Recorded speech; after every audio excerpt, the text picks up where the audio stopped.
It is now my pleasure to introduce our wonderful Kim Churches. Kim is the Chief Executive Officer of AAUW. Prior to joining AAUW, Kim was the Managing Director of the Brookings Institution, an internationally recognized public policy think tank.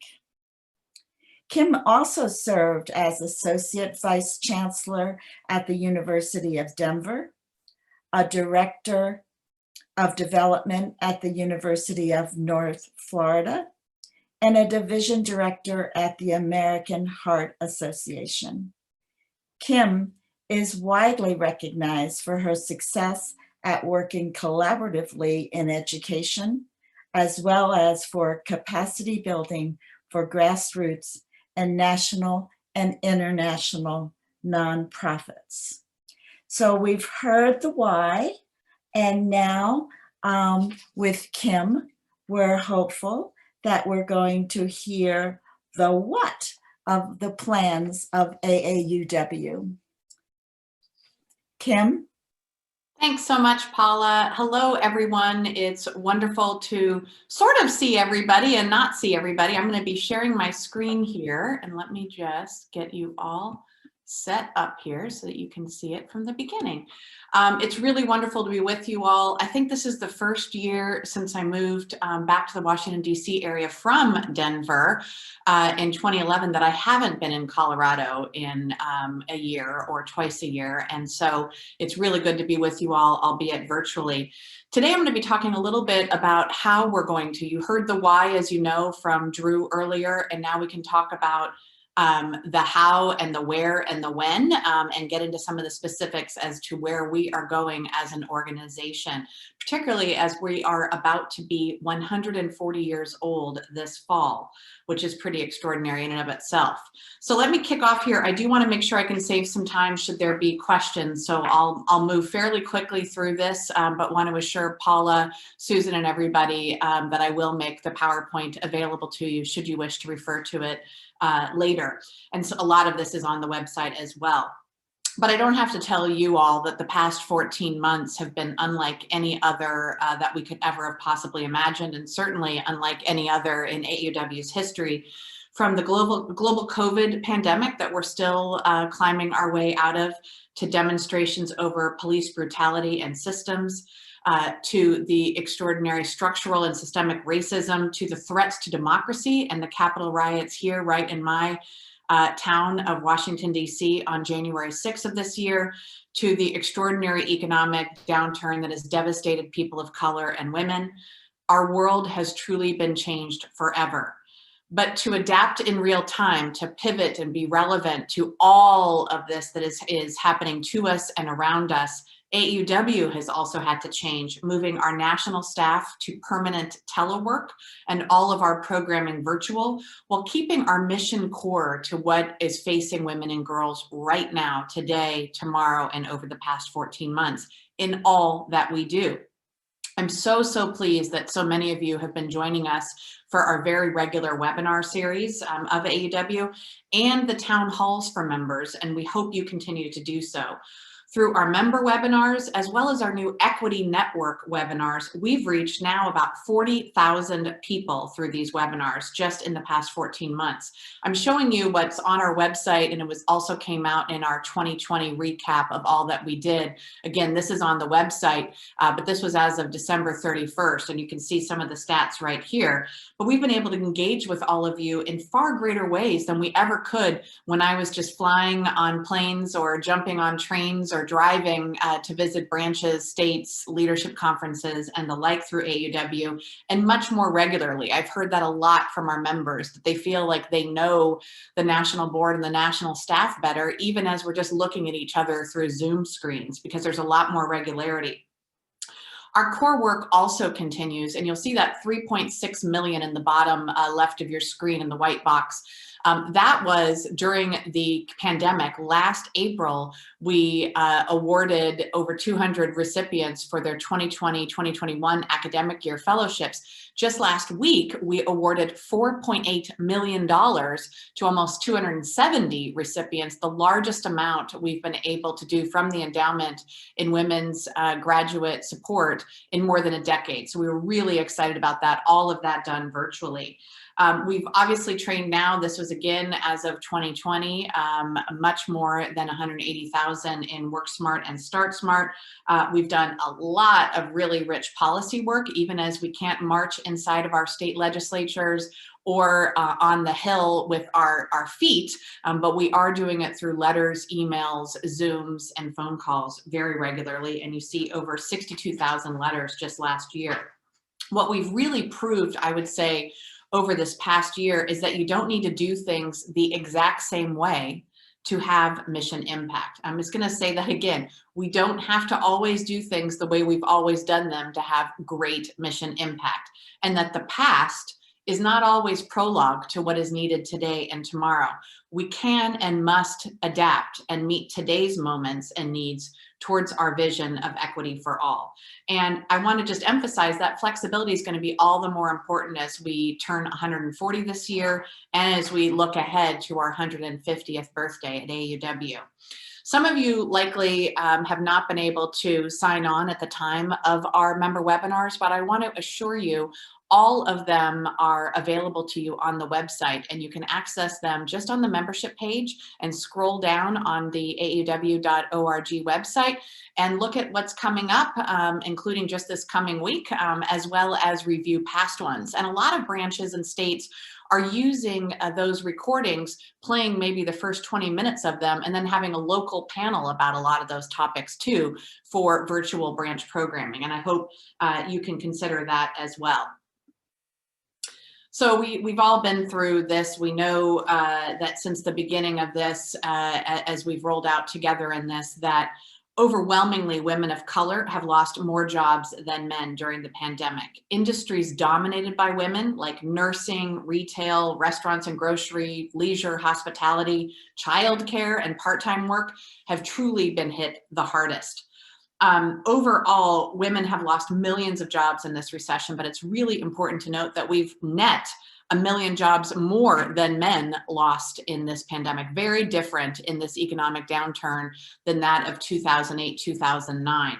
And in just since December, the job losses for Black, Hispanic, and Asian women have accounted for all of the US's job losses. Now, think about that. Of all of the women's job losses have been by women of color since December. Think about that, really, all of them. So while women have faced the brunt of many aspects of this crisis, AAUW is uniquely positioned, thanks to you and your advocacy and support, to help make the recovery much more equitable, not just Band-Aids on the issues to get us through this time, but really changing the paradigms and systems for the better. So I do want to talk a little bit about our agenda in 2021 and our work ahead with the new White House administration and the 117th Congress. But before that, I want to tell you just a little bit more of how we are thinking about our work and how we are pivoting in real time. We know that COVID and the economic downturn are just a part of the story. We continue to witness in real time the impact of systemic racism and white supremacy in our nation's long history truly coming to the forefront. Every part of our society, every age, every socioeconomic level. But as we see it happening with our own eyes, whether it's the Chauvin trial from this past week, reading and hearing about a 13-year-old boy, a 15-year-old girl murdered at the hands of police, we are not powerless. And I really want to emphasize that for all of us in AAUW. We're not helpless in these times. It's up to all of us to fight, to educate ourselves, to be actively anti-racist in all that we do every day, and to advocate for real and sustained change. But the change starts right here in our own organization. We have work to do at AAUW. As we prepare to turn 140, it's on all of us, each of us as members, I'm a member too, to examine our own biases, our ways of engaging, and to work individually and collectively towards anti-racism. Our mission, vision, and values at AAUW frankly demand it. Many of you likely have been engaging in self-learning and reflection over the past year. I applaud that. Some of you maybe are organizing branch reading groups, and since last autumn, I hope you've been utilizing AAUW's Inclusion and Equity Committee's fantastic toolkit on the website. I'll share the link to it a little later. Folks, this is hard work.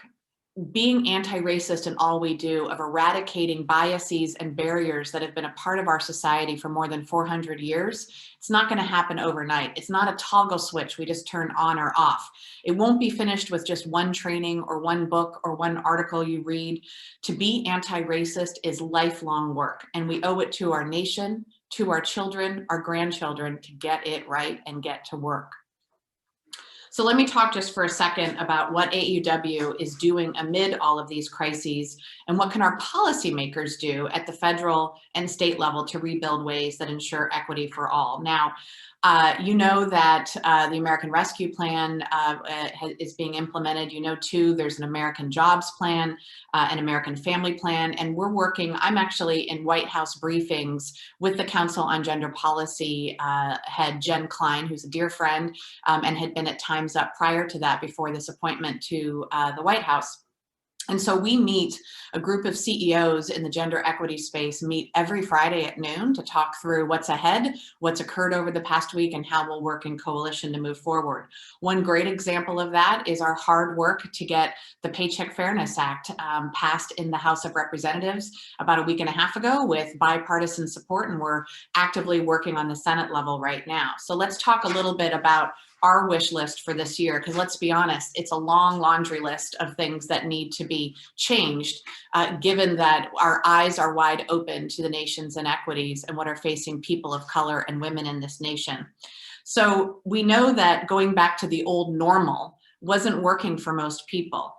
There now have been a lot of different COVID relief packages passed, as you know, but a lot of those still are just Band-Aids to try and spur back the economy and get us back on our feet. And what we're advocating for is really systemic change. But in the American Rescue Plan had some features that responded to all of this, and some key ones that we've been advocating for really hard at the national level, and I know at the state and local level as well. So we were pleased to see the extension of unemployment benefits, stimulus payments, increases to funding for food stamps, meals for children, significant funding for our schools, for childcare providers, assistance for low-income households, and so much more.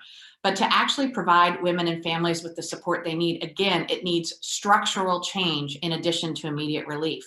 So we will be actively working to eliminate the pervasive wage gap, which has only compounded the inequities laid bare by the pandemic. We'll be working hard to raise the minimum wage, helping women, low-income women, and women of color.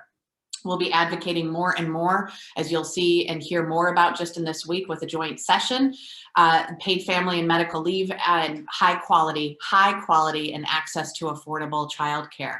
And it also means putting a stop to workplace harassment in the workplace that holds still so many back.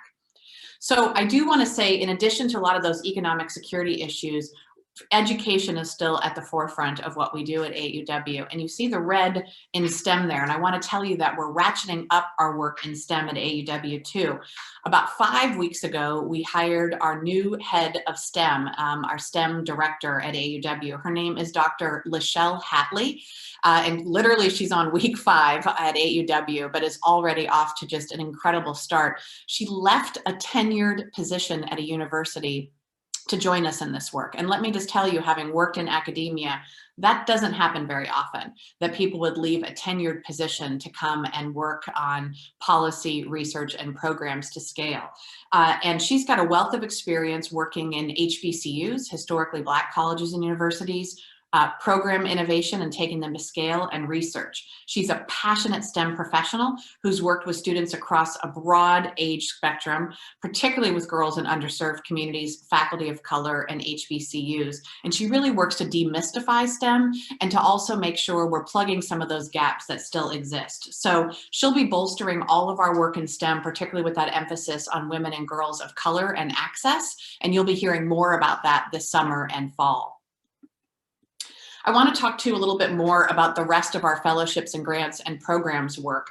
We are deepening, as you know, if you haven't taken a look at our strategic plan, we did a 2.0 version of it, of the strategic plan of 2018 that we launched last spring in May of 2020. And really that's because strategic plans are only as good as the paper written on them. They need to be iterative, dynamic documents that we update regularly. And we are bolstering racial equity in all that we do alongside with our gender equity agenda. So in our fellowships and grants and programs, we'll be deepening our commitment to ensure participation and engagement of women and girls across all of our programs. We're broadening and expanding our work with HBCUs and other minority serving institutions via our year 3 of our Coca-Cola Foundation grant through all of our Work Smart, Start Smart, Empower program, and a brand new pilot program that we're doing with Coca-Cola this year for financial education for students before they get into their first job, really setting them up for success over time.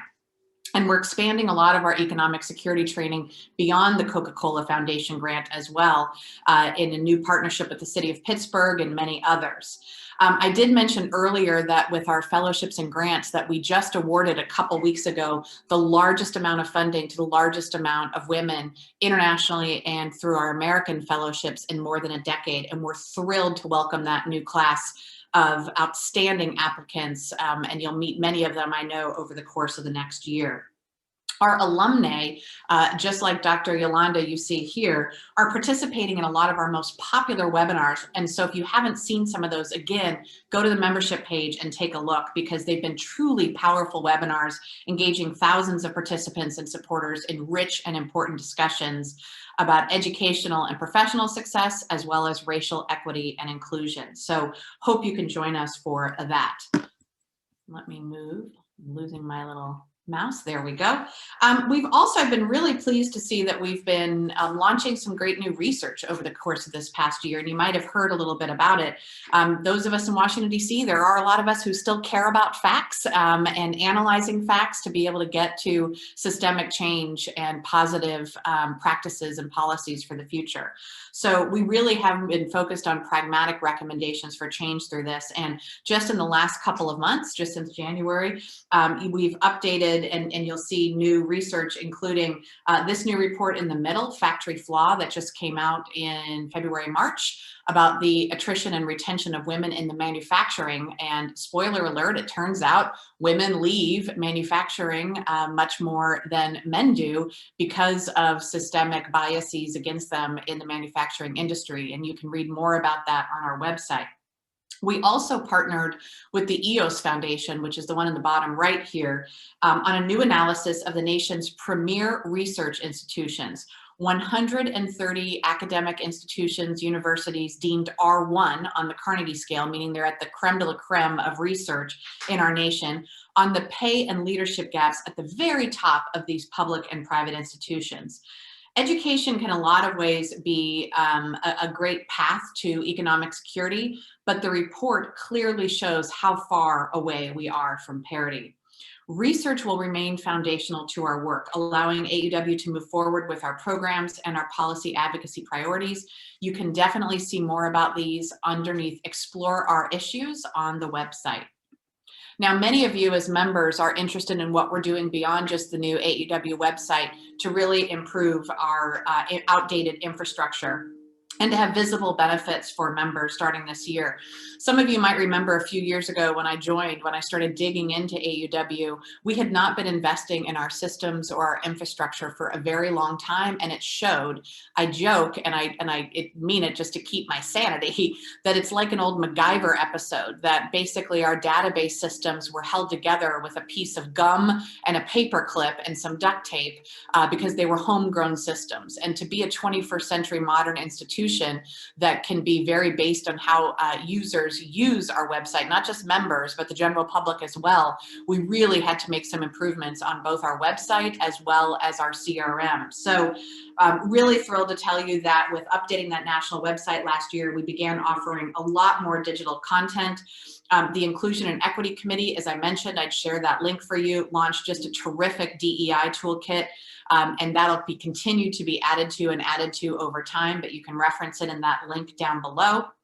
And I know something that you all are interested in is we'll be launching a new member and member leader portal that will replace the current and very outdated MSD system, streamlining the branch dues process for member leaders at the branch and state levels, and we'll have so many more features for both individual members and member leaders. So that'll be later this fall, because all of those homegrown systems were expensive to redo. We had to phase this in over time. And so you'll be hearing more about that this summer for the launch this fall. And I can assure you we'll be offering a lot of training on that too.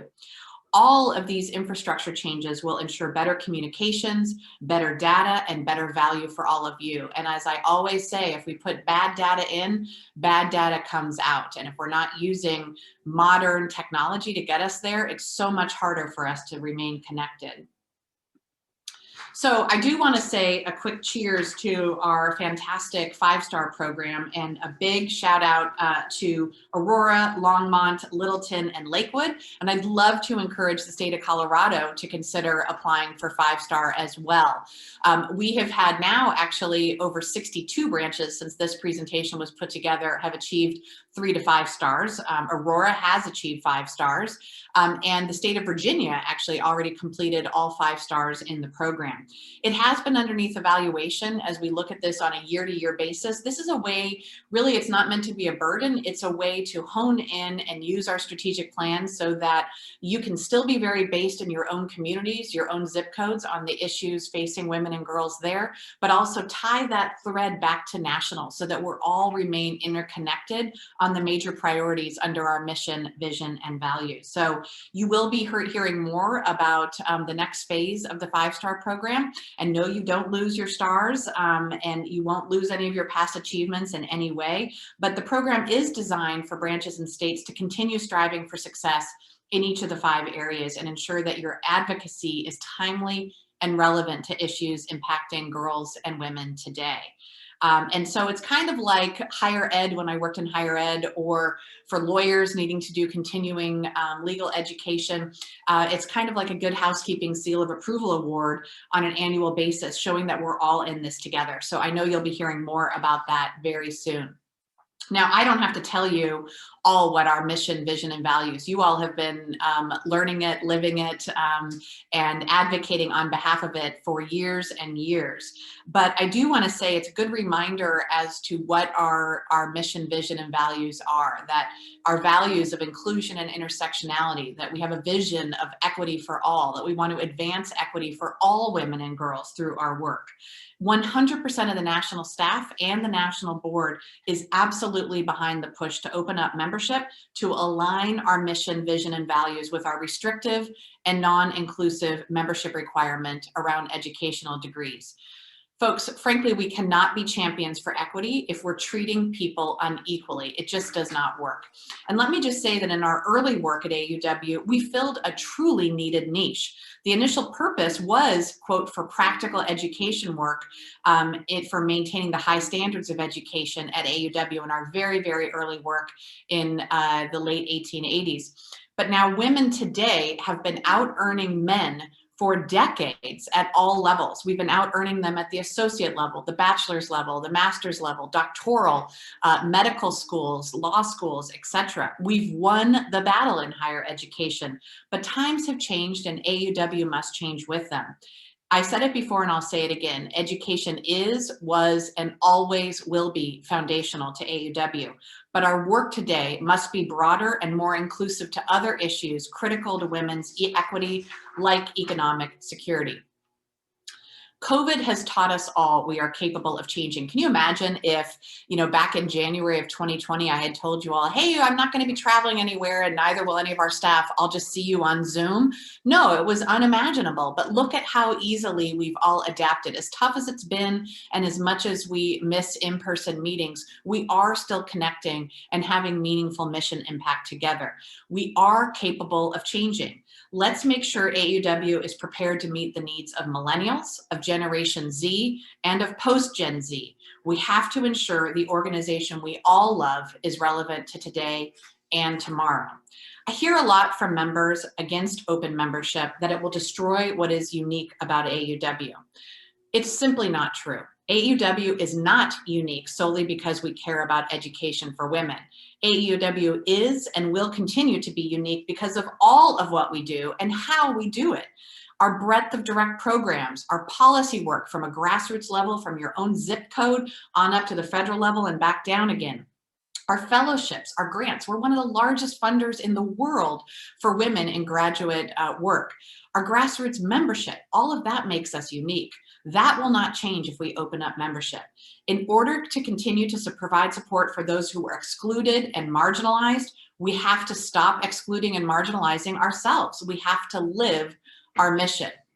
And I'll just say that our mission has changed over time and now focuses on broader issues of women's equity that are directly relevant to their lives in 2021 and beyond. And we have to evolve, not just to thrive, but to survive, to serve women and girls that are the focus of our mission.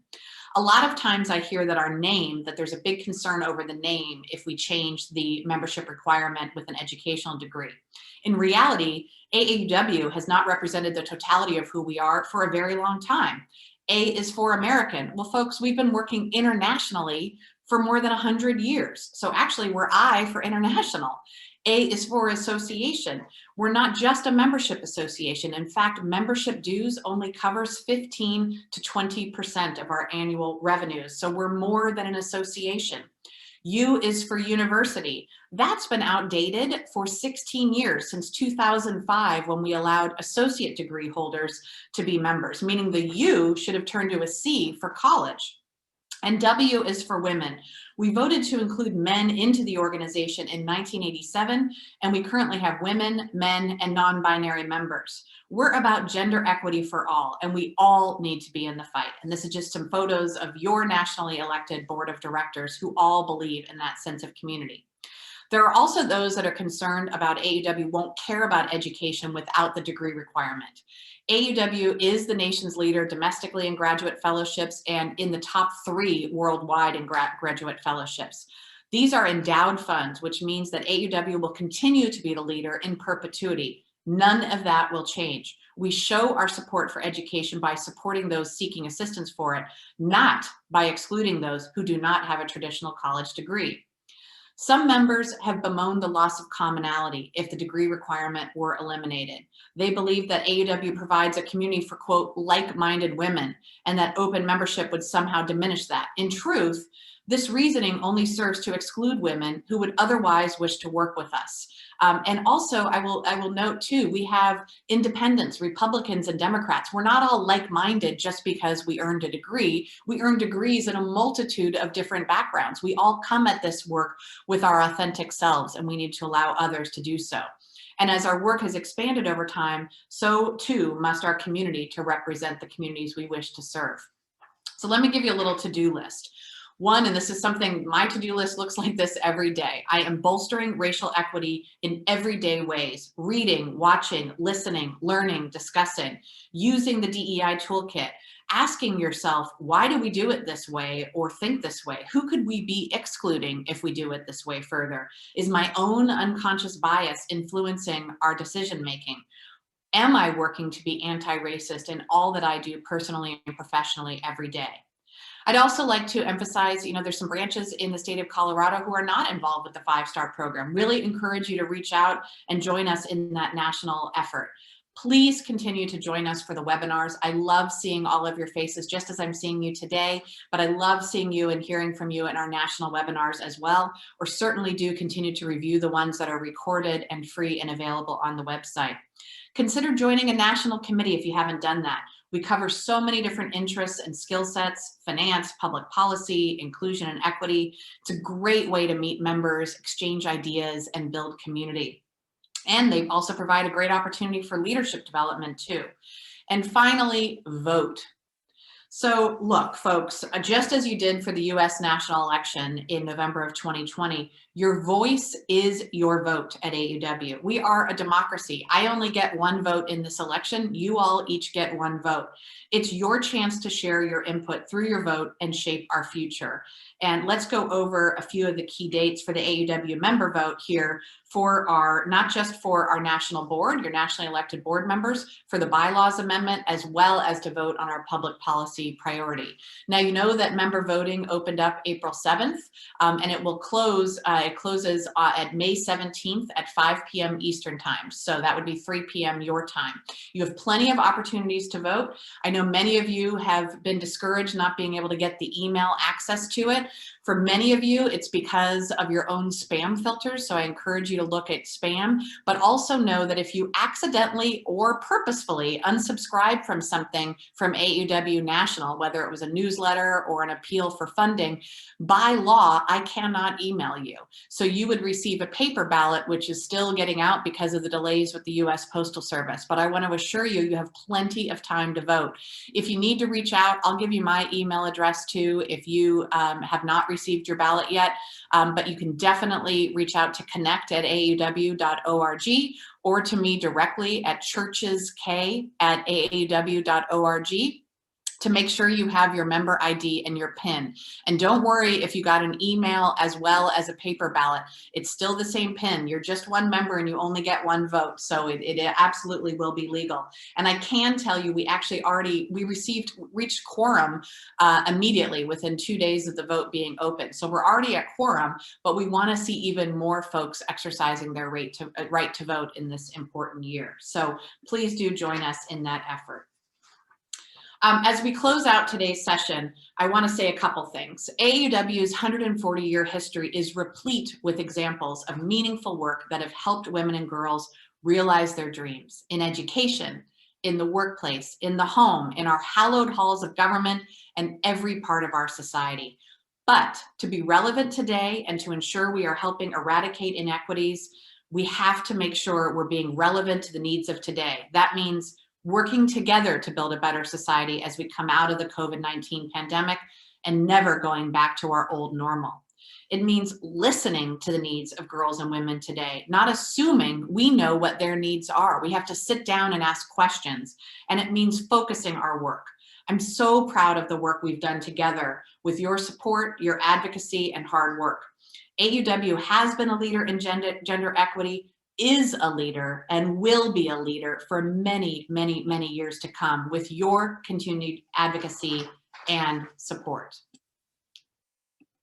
Now, we're confident with the AAUW strategic plan priorities and our pivots over this extraordinary last 14 months to meet the challenges facing our nation today. We'll thrive and continue to deliver on our promise of equity for all, and together we'll move onward to a brighter and much more equitable future. I thank you, AAUW Colorado, for including me today, and I'm absolutely open for questions. If you'd like to post anything I'll actually turn it back to Paula to see how you are accommodating questions, but do want you to know that it has been my delight and honor to be with you today.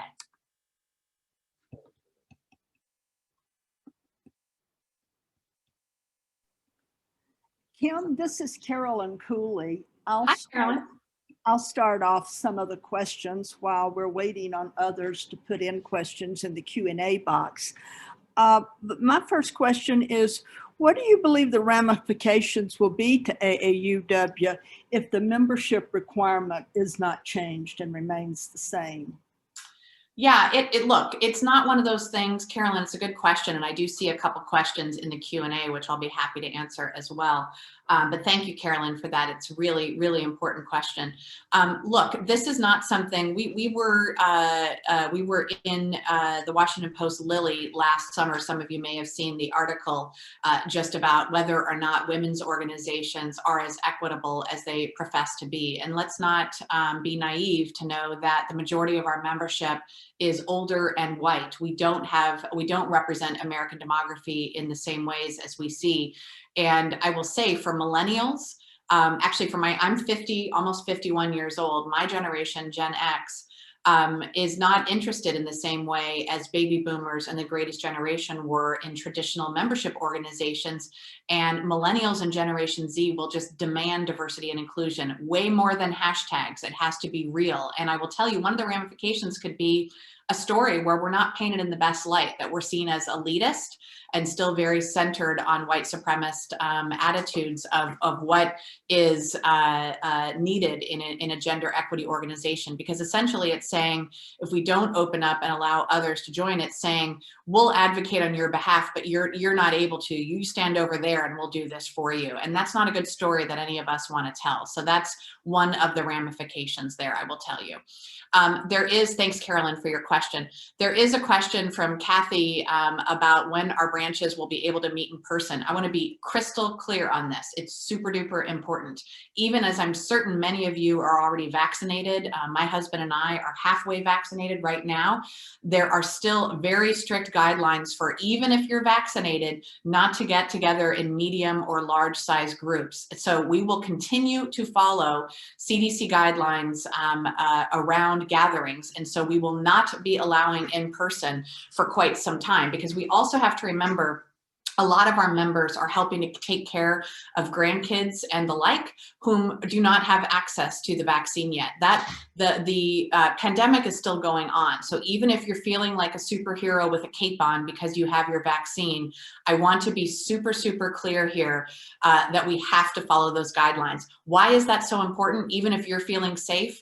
Because you're putting your branch, your state affiliate, and the national organization at risk of legal mitigation if you host something and we do not, and we do it underneath our name and somebody gets sick. It's a huge, huge issue, and you're seeing it happen in a lot of communities. So we will not be changing those guidelines until we see federal guidelines changing. Now, the good news is the light is on the horizon, and I want to assure you of that. There's also a question about, are we charging for Start Smart sessions? We charge for our licensings because we own the intellectual property, and because there are processing and costs to implementing Start Smart and Work Smart. But through the Coca-Cola grant, they are covering a lot of Start Smart licensees around the country, particularly focused on minority serving institutions. So yes, there are still licensing fees for it, much like any other program, and we are working with our college and university partners in those ways. There's a question about repeating my email address. I'm actually going to put it in the chat box. The first place to go is to connect.org. And I want to also say, I think somebody's written in here that you've been calling the office. Remember, we're not in the office. Our offices will remain closed. We won't start phasing back into the office with limited and only with vaccines and a lot of safety protocols until after Labor Day. And why is that important? Even as a lot of our staff are beginning to get vaccinated, is because we know that working moms have been impacted so extraordinarily over this past year, myself included. You know, my kid is still in virtual school and is not in person. And so we want to wait a while longer to make sure that those families who are doing caregiving for elders or for children are able to do things safely and in a way that will keep themselves safe and their family members safe. So I hope that's helpful. I don't see any other open questions at this time, so I will turn it over to Paula, but just want to again emphasize and hope that you will vote if you haven't voted yet. If you're having problems getting your member ID or PIN, I'm going to put this in the chat box here. Here is the Connect email address, and put urgent in your subject line and member vote, because they are sorting hundreds and hundreds and hundreds of email inquiries from the general public, our fellows and alumni, from the national media, as well as from members through the Connect source. But they're sorting them all around the member vote to get to you quickly. And if you don't get a response back from Connect, do email me directly if you do not have your ID, and I will make sure and help you with that. And with that, I will turn it back to you all, and great to see you from Washington. Thanks so much, Kim. I do have one more question, if I could ask it. This is still Carolyn. Hi, Carolyn. And it has to do with the websites. I know National has updated their website. What is the plan for updating the state and branch websites to be consistent with the new look at the national level? Yeah, so again, this is super duper expensive. And I think many of you know that when I came to AAUW, we had some financial issues that we've had to address, which is why we have a smaller staff and a smaller annual budget. So we had to phase this work in over time. I can tell you one of the things I didn't mention in my remarks is that I'm super duper proud because we've been doing the hard work over the past 3 years to really right size the organization and refocus it. All of our staff remained fully employed. We did not have to furlough or lay off anybody. And I can tell you that was my number one goal, in addition to serving our mission, but was to keep our staff safe over this past year. And I'm really proud of that. But as it looks to it, I mentioned the CRM and the new MSD that will be rolling out this fall. We'll have some more about the website and what that'll mean for our affiliates over this fall as well. All of those infrastructure are tied together. And frankly, we didn't have one database. We had like 11 different ones. None of them talk to each other. To pull information has been a nightmare. It's why I used that MacGyver metaphor earlier. But I can tell you that that is forthcoming, Carolyn. We just had to build it into the budget over time to be able to phase this work in. Hope that helps. Kim, this is Susan Brody. Just want to jump in and say thank you so much for coming today. This is our time for our second break. And so I'm going to ask Carolyn to put up a break notice. And thank you so much for being here. Oh, it was a pleasure. Great